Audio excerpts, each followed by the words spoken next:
Here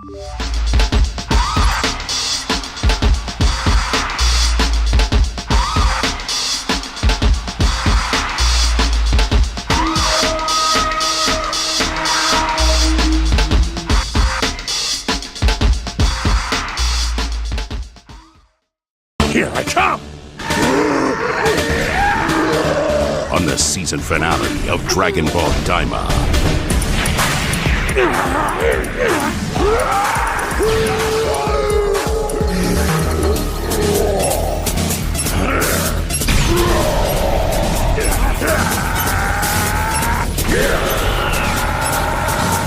Dragon Ball Daima. Next Saturday at midnight. Only Toonami on Adult Swim.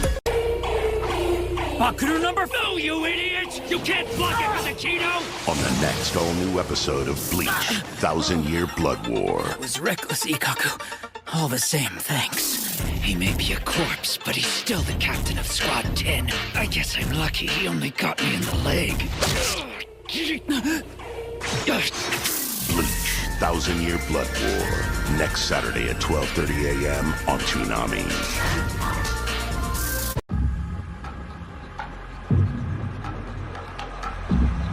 Hello, everyone. Welcome to our podcast, Toonami Therapy. We're recording on October 21st of 2025. I am Michael. Yeah, hello. I'm Tommy. And as always, we're just going to be talking about anime we watched last week, some of which aired on Toonami. All right. So,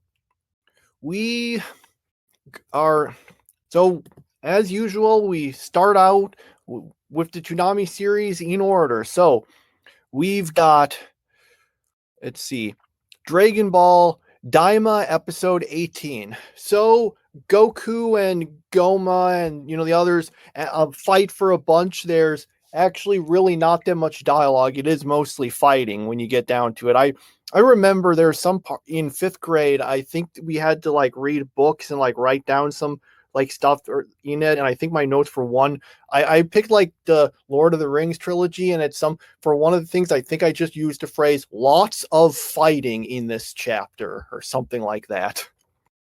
Okay. Anyway, so things looked good. Goku seems to be winning, except then the bad guy shows up again, and what's her name? I can't remember her name, but the female advisor to the bad guy who's bad herself. So she decides, well, we've got all the demon Dragon Balls, let's use them. So she gets Glorio to go over and help her in this. And in this sudden but inevitable betrayal, he just goes with her, but then seems conflicted. Maybe it was a little unclear. I guess we'll find out next episode. And because he knew the language to do the dragon, I don't know. That's basically the stuff that happened. There's a lot of fighting, and then some stuff happened at the end that I guess we'll get clarification on in the next episode. Mm-hmm. Yep. Not much really to say about this one. Yep, it was the stuff that I said happened. There was not a lot of talking, but there was a lot of screaming. Yeah, lots of screaming.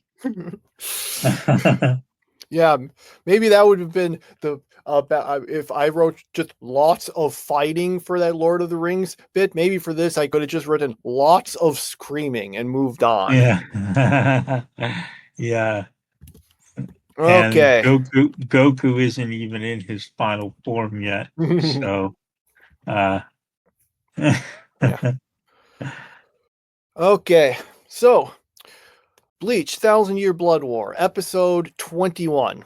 So in this one, after Kenpachi beat Gremmy, Yachiro's gone missing, but he's not really able to look for her because a bunch of the female Sternritter show up and start attacking him. Then when things look really bad for him, Ichigo shows up, and I was thinking, oh, this would be a great time to play number 1, except instead of it does, but not the original one. It's just some other version of it that's not as good. Yeah. Regardless, Ichigo is able to fight against them, and he does a pretty good job. And then one of the other Stern Ritters, Bazby, decides to attack all the ones that are attacking Ichigo in a sudden but inevitable betrayal because he wants to get the glory for it. And then, anyway, basically, Uryu ends up, because Ichigo came down, that opened up the path to the Soul King's palace or whatever. And Yubaha says, ha, now I'm going to go up and do it. And so Ichigo tries to stop them, but then he finds out what we found out before, that Uryu's decided to join up with Yubaha, it seems. And so then Ichigo curses his sudden but inevitable betrayal, or maybe not inevitable, but whatever. And yeah, that's basically it. Also, Orihime and Chad show up. And where did that phrase come from again? Oh, sudden but inevitable betrayal. That was from the show called Firefly. Firefly, what was that on CW? No, it was on Fox. Okay. Sounded like one of those CWs.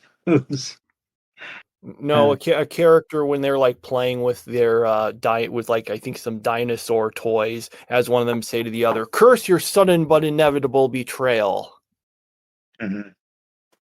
There's actually a whole lot of betrayal going on in some of these episodes, so it seemed appropriate to use the phrase. Yeah, it did. All right. Any comments about the episode?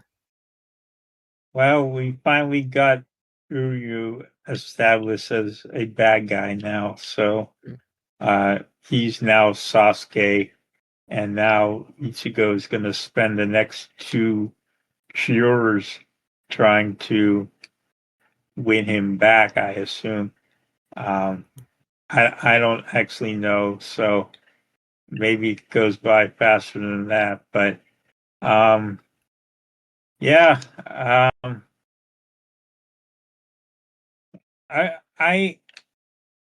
I don't remember what I thought about the rest of this season. I kind of forgot anything that happened after the Grammy battle.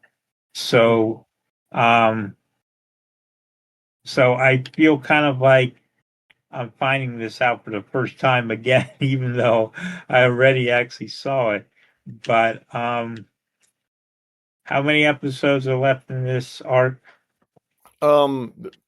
You mean like the whole 1,000-Year Blood War, or just this season? No, just this season. Okay, this season, or this curve, it however you count it. Yeah. This one. Those terms are sometimes used so interchangeably, but let's see, this was episode 21. So 1, 2, 3, 4, 5. We've got 5 left. Okay. And then I don't know if we'll get the third part of the season on Toonami right then, or if there will be a break. Eventually, the fourth one is going to come out, but I don't know when or if Toonami will ever get that. When will the next one come out? Have they announced a time for it? Let me see if I can. It doesn't matter because it's not going to be for a while anyway. So I won't. It's not going to be for a while. I won't slow down things to figure that out. Yeah, this was a decent episode, although Candace, she's the one with the electricity powers and has a green hair. Her outfit seems really impractical. I mean, you look at how did that stay on exactly? Yeah. Oh man. It's just weird because to me that it's like that. Honestly, I guess a bunch of the outfits in the show can be impractical, but that one just made me think, well, say, okay, I know the reason is fan service, but again, in universe, what's the practical reason for it? Okay. It's still fan service. The answer is still fan service, even in universe. It's still fan service. It just doesn't seem like it gives her any advantages really, because she's like just attacking people. She's not like trying to, seduce anyone. So I don't know. Anyway, moving on from Bleach to Blue Wait, Exorcist. what was her name again? One, Candace. Yeah. I want to look this up. Candace Catnip. All like the Stern girls, all their names, their first and last name start with the same letter, and that letter is never the one that actually corresponds to their power. So let me see what were they? Right. So we had Bambietta Baskerbean before. She's not here because she apparently died. She was the one who fought the wolf guy.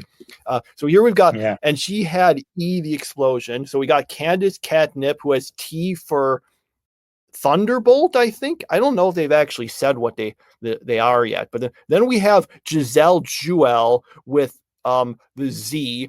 Meninas McAllen with P, and Liloto Lampard with G. They all like how did that work? Did you about like think I need to make sure all of the females in this group have alliterative names? Did he like try to do that? Did anyone change their names to be alliterative? And none of them even have the letter that matches up with their powers. It's weird. Yeah, that is weird. I don't know why they named them that way.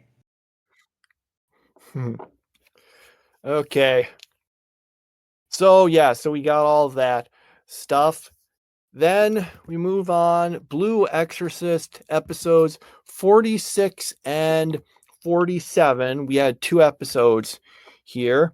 Okay, so we do find out that, if I remember correctly, the zombies and stuff that I can't even remember his name. Wasn't it like Michael Gibua? What was it? I can't remember. I just wrote down there's a part where a character says, "Is that their actual name? Is that a real name?" Let me see if let me see what I need to look it up. What did they say? He said, "Oh yeah, Jedoin." I don't know if I even pronounced it right, but I think it's Gedoin, Gedoin. I don't know. I can't remember what pronouncing. The person, is that name real? So he basically got people to like come to the mall and then have them eat foods that has a special elixir, but eat it without them knowing. But in a sudden but inevitable betrayal, it just turned them all into zombies. So we got the backstory on that. And the weird thing is, I think at the end, after, we make him out to be this really bad guy you want to like see beaten or killed, I think he just gets away, doesn't he? But yeah. Anyway, so there's a big fight with him and some of this stuff. The important thing we get is that Izumo's, because they were trying to put the fox demon into her, but then, to make a long story short, her mother takes it back and then says like, well, if it's in me, then and I die, it dies. So she dies, and that solves the problem, I guess. Then that's basically it. Everyone leaves, although there is a part where I am so bad at everyone's names in this. Shima, that was the name of the comic relief turned traitor. Yeah, there is like a brief conversation where one of them like asked, was your sudden but inevitable betrayal my fault? And the guy, he says, no. But so he just leaves, and I guess we might not get resolution on that plot point this season, but there are still 2 left. Anyway, remember that big plot point we had about how Izumo was trying to find her sister and stuff? Well, it turns and the bad guys were saying, we'll go after your sister and find her if you don't do what we say. Well, it turned out that the person who helped her out just gave her to some family that was with the Exorcist group. So she's actually totally safe, apparently. A fact that maybe would have been more convenient to tell Izumo about beforehand. Could have solved some problems, I think.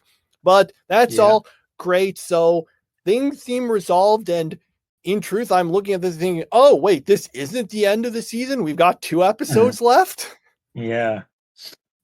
I was thinking it was the end of the season too. So yeah, that's surprising.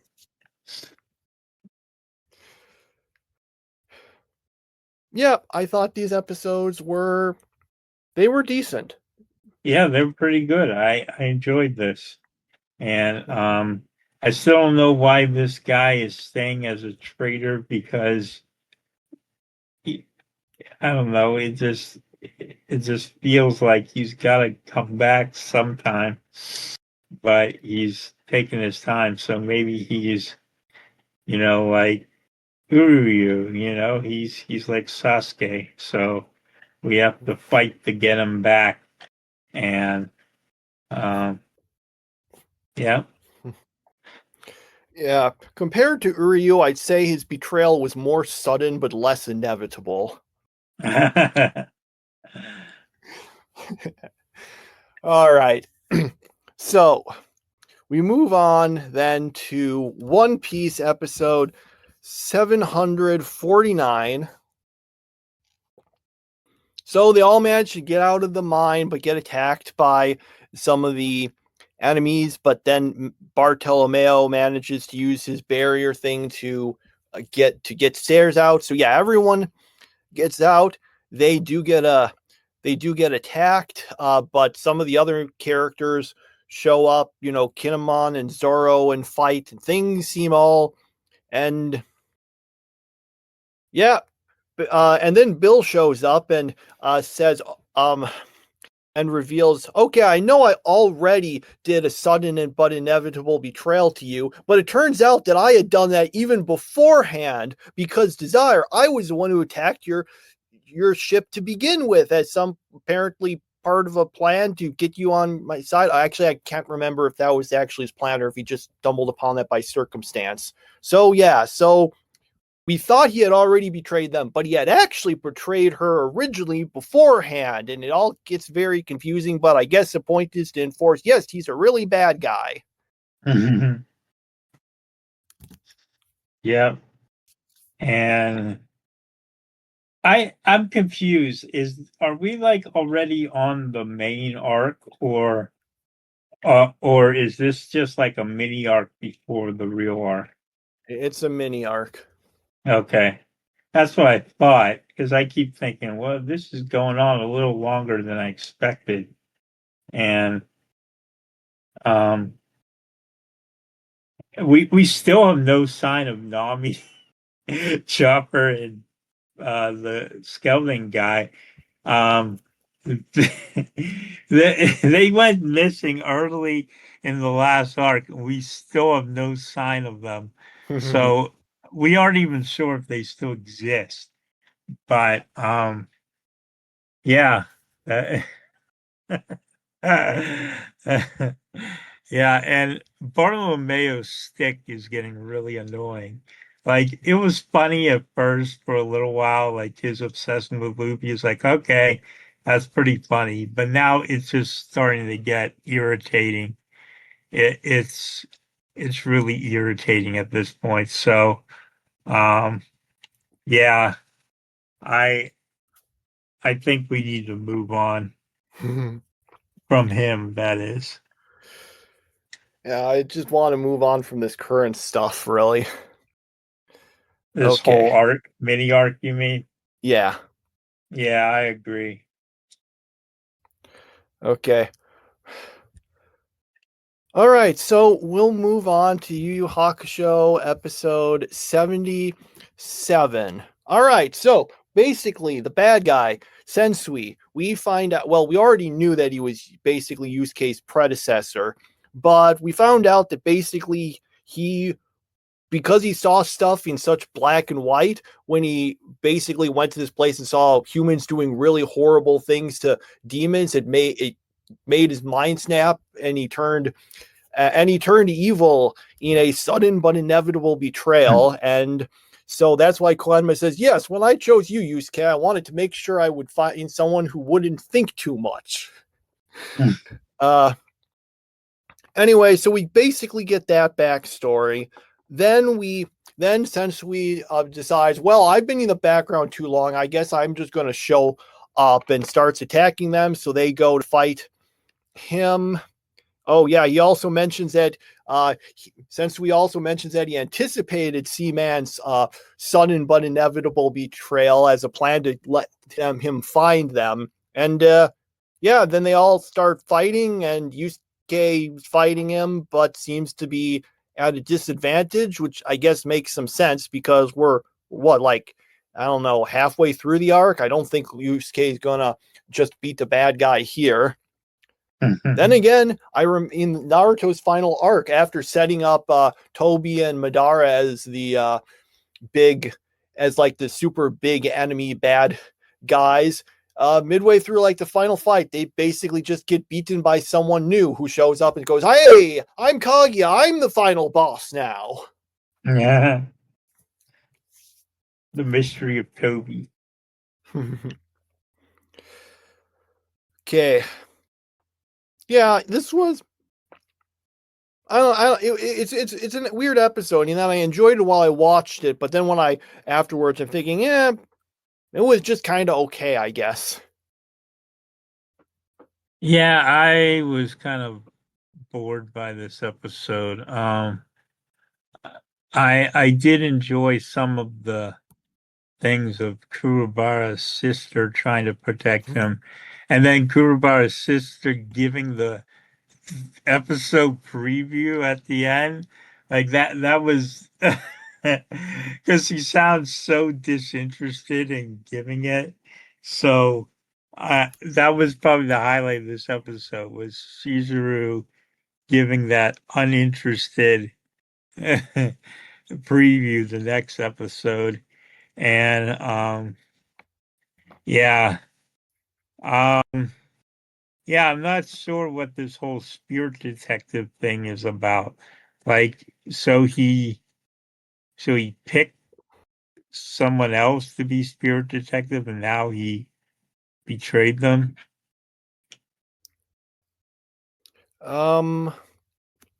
Well, basically it we basically find out that it's kind of an office, like, so Sensui was the one before Yusuke, but we find out earlier on that no, there was a spirit detective before him, and I don't know how far back it went, but it is like, you have one, and then later on you when you need to replace them, you get a new one. So now I'm trying to remember, did was Kuwabara's sister the one who did the I thought, am I misremembering? I could have sworn that Yusuke did the preview. Let me let me double check, because I'm trying to think, am I just misremembering things? All right, hang on. Let's see. I'm looking at it right now. Quick, say something to stall for time. You don't have to fact check, you know. No, I'm trying to see if I'm just going insane, or if my memory is bad. I'm just Or trying maybe to. I watched the wrong episode. Well, that's what I was trying to figure out. Did you watch the wrong episode, or am I misremembering things? Okay, let's see what I watched. I probably screwed up again. Yeah, this one's Yusuke. So I don't know. Did I miss an episode? What Did you? episode? What episode was I supposed to watch? 77. Yeah, I'm an episode ahead. Oh, okay. All right. So I guess you can skip that next one for next week then. I'll just watch it. Okay. All right. So, all right. There's a little confusion. Yeah, you might have gotten confused by how I was describing stuff that you didn't actually see. Yeah. Or I saw already, but Yeah. Okay. So after that, we go on to Anne Shirley episode 23. All right. So in this episode,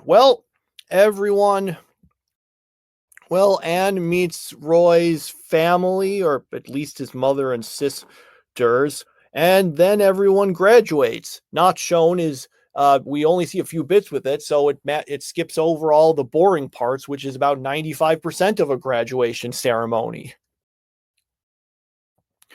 So yeah, so she meets that. There's some other things. There's some stuff with there's some bits with Gilbert, who is a people thought was going to propose to this other girl, but apparently didn't.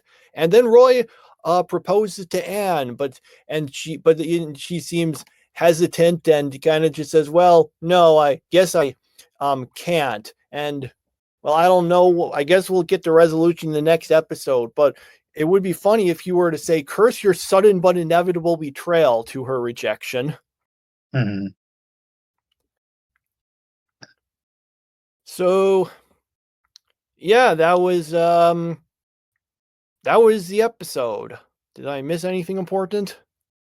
No, they graduated with honors and all that stuff. Yep. So, and Gilbert offers Anne a chance to dance with him, and she turns him down, and he's kind of disappointed. And yeah,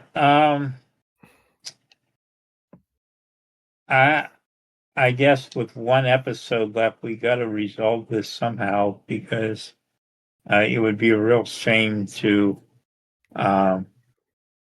end this before something happens that, well, I mean, before the show possibly gets canceled. You don't want to end things on a Full Metal Panic season 4 fashion, where uh, where we got interrupted in like the middle of one of the most tense times in the season, and it's just kind of like, okay, sorry guys, but the show's been canceled and it's not coming back. So either find the light novels or uh, just be left in suspense forever. So, uh, so that's so I'm there. So hopefully she gets together with Gilbert in the next episode, because we know that's going to happen. But if it doesn't happen in the next episode, then that means that we gotta hope that it comes back for another season. And if that doesn't happen, then we're kind of screwed. So, yeah, hopefully hurry up and propose again, Gilbert, so we can get that in there. It does feel like the next episode is just going to feel rushed no matter what. Because if it's Anne deciding, oh, well, I guess I want to go with Gilbert instead, I'm going to think, well, that's just going to feel kind of rushed to just suddenly have her, well, I've been dating this guy for all this time, but now I'm just going to go to the other guy instead. So that will feel kind of rushed. But on the other hand, if that's not the case, if she decides, yeah, I'm going to stick with Roy, then I mean, I guess it wouldn't feel as rushed, but does bring up the question of, well, why have this bit of drama here anyway? Unless it was just, psych out the reader / viewer, and then they end up together. Actually, Psych out.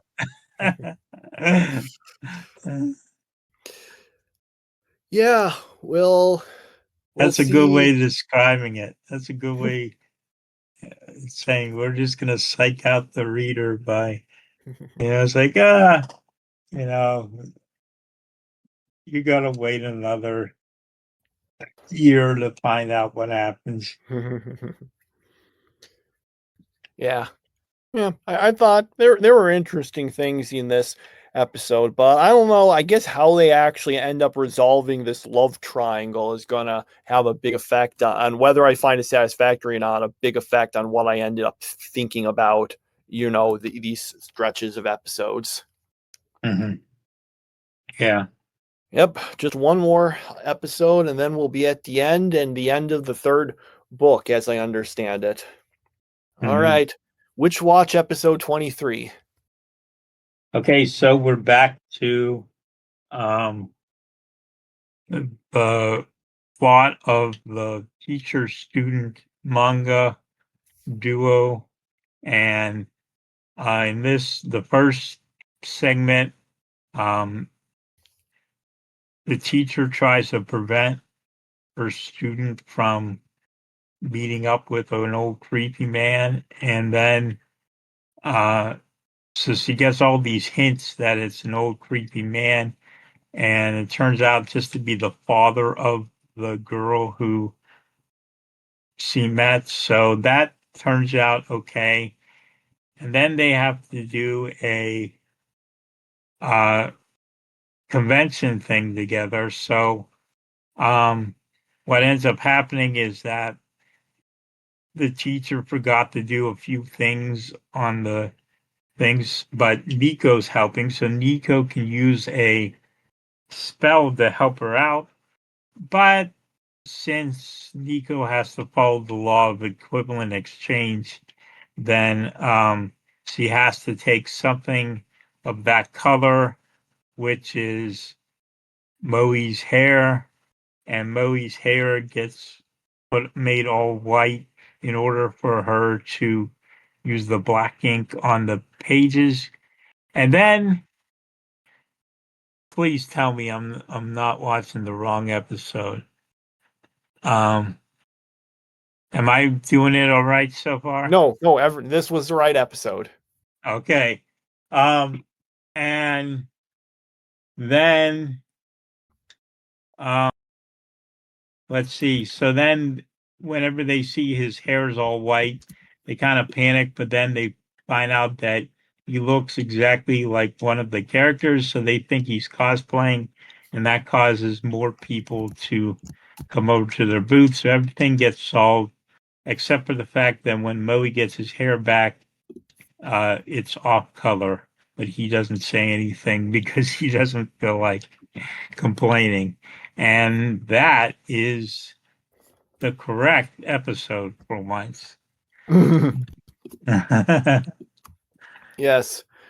I thought it was kind of funny that at the start, it looks like it's going to do. Remember how a number of episodes ago, the first half of it was just like, an episode from that fictional in-series anime, Uran Mirage. Yeah. And then it looked like they were just going to do that again here. And then it just, as soon as it hits the theme song, which is better than the theme song of the show, by the way, I think.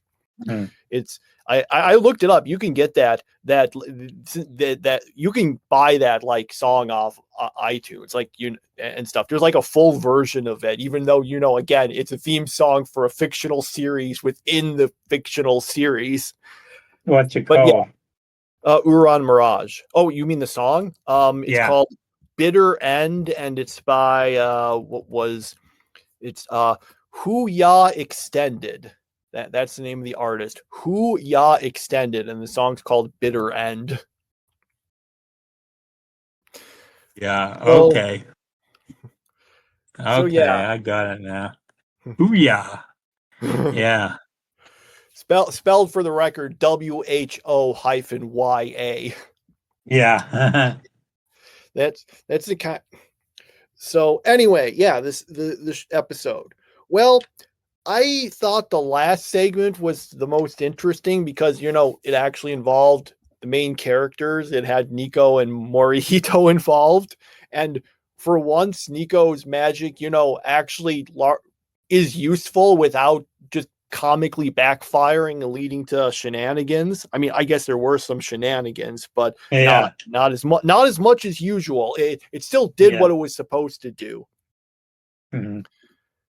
So yeah, that was it. I'm not sure what I thought of just focusing the whole episode on the teacher-student duo. I think these might have been more separated in the original manga, but maybe they just decided, let's just put them all in the same episode. So yeah, there were some fun bits in here. Okay.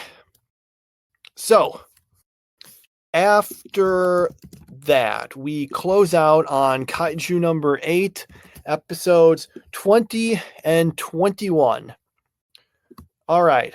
So, basically, in this one, we end up finding out, we end up getting, as I recall, yeah, Reno, he's now able to use the kaiju weapon, I guess. I mean, I kind of I thought we've had finished with that in the previous one, but no, there's still a bit of the fight left, and he does it, and it's all great and all that stuff.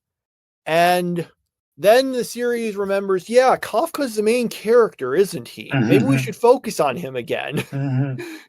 So we then move on some more focus to him. And doing some training and such in it. And man, Kaiju number 8 keeps being such a blur to me. I think part of the fault might be the fact we're watching 2 episodes, but Shirley and Witch Watch were never quite as much of a blur to me when we watched 2 episodes. So I don't know what's going on there. But I can see why, because it feels like so little happened in these 2 episodes. It's just people lying around a hospital room talking to each other. So that's probably why it comes off as like hardly anything happened, because hardly anything did happen, Yeah, there wasn't even any betrayal, either sudden or inevitable. Mm-hmm. So yeah, that was my scattershot explanation. Granted, it doesn't help that it's you get these like I always like when I look at the Wikipedia list of Kaiju number 8 episodes, which I often look at these episodes to help refresh my memory as to what happened, and they've got all these like explanations on the first season and then season 2. None of them have anything written there, so I guess maybe people were less interested in the second season and didn't bother to fill out the stuff.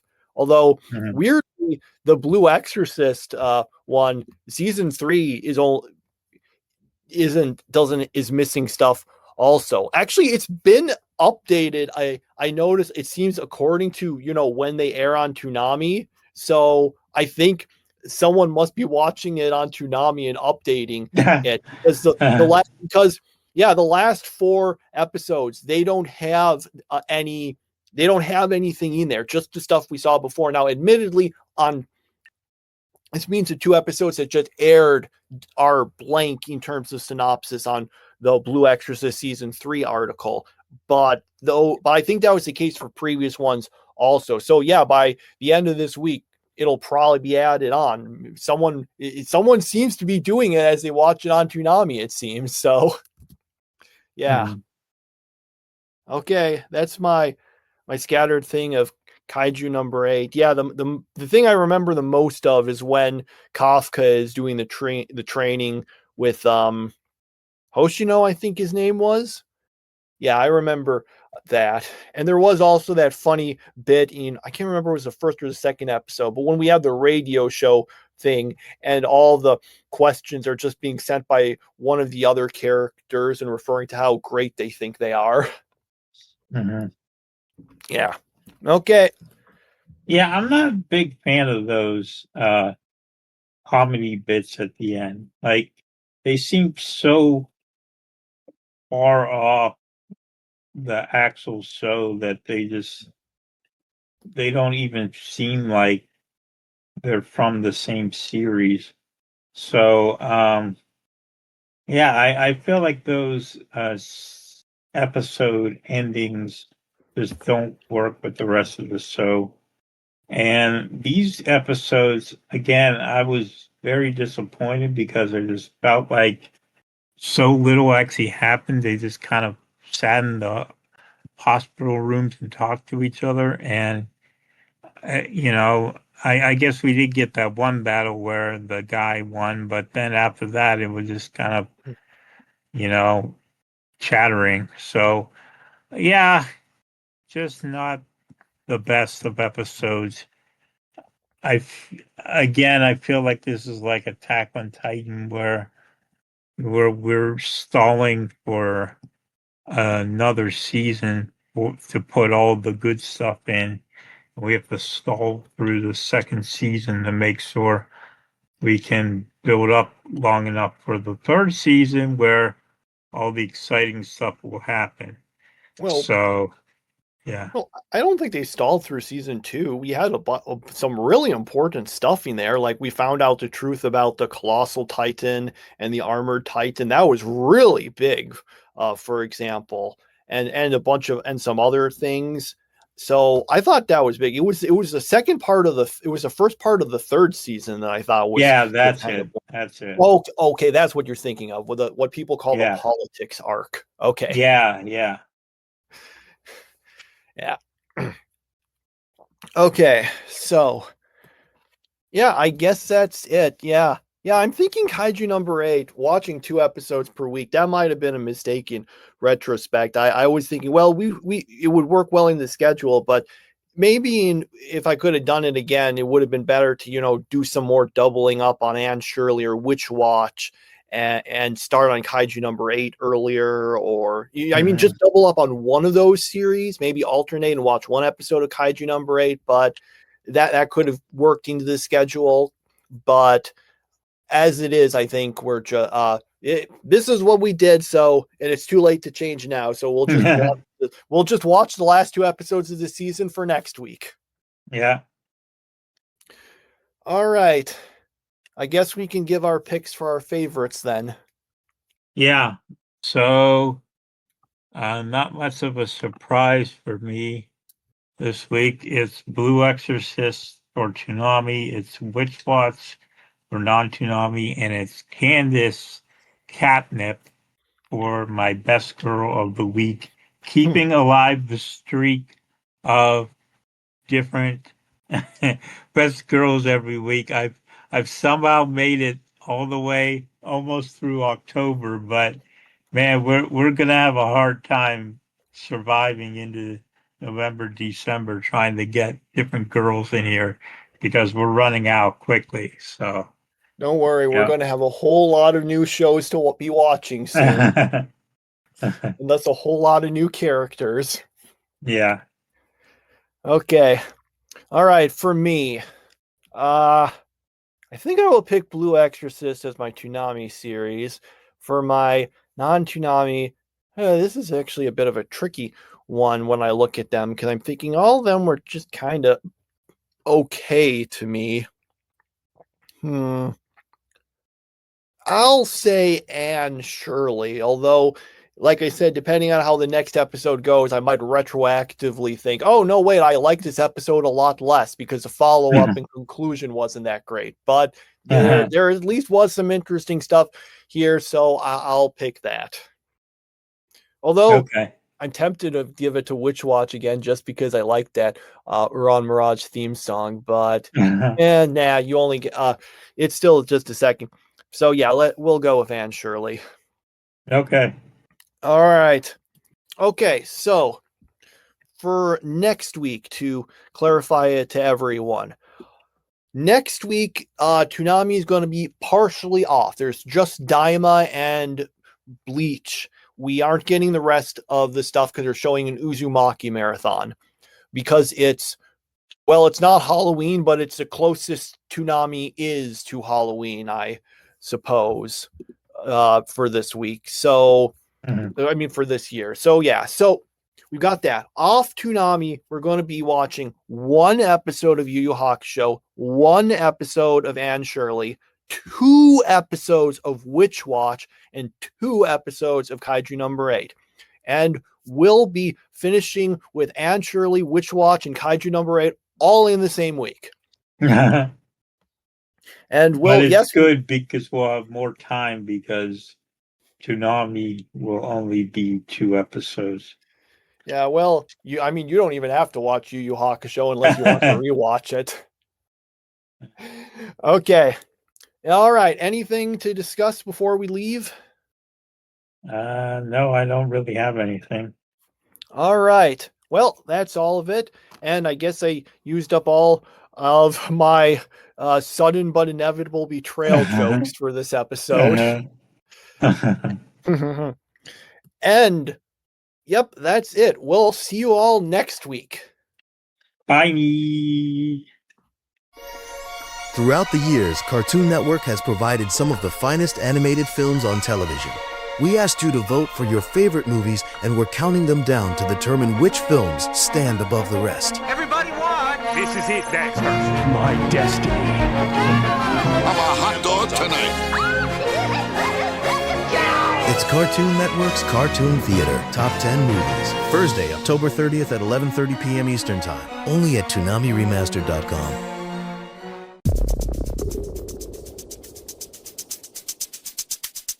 The best action show of all time is coming home.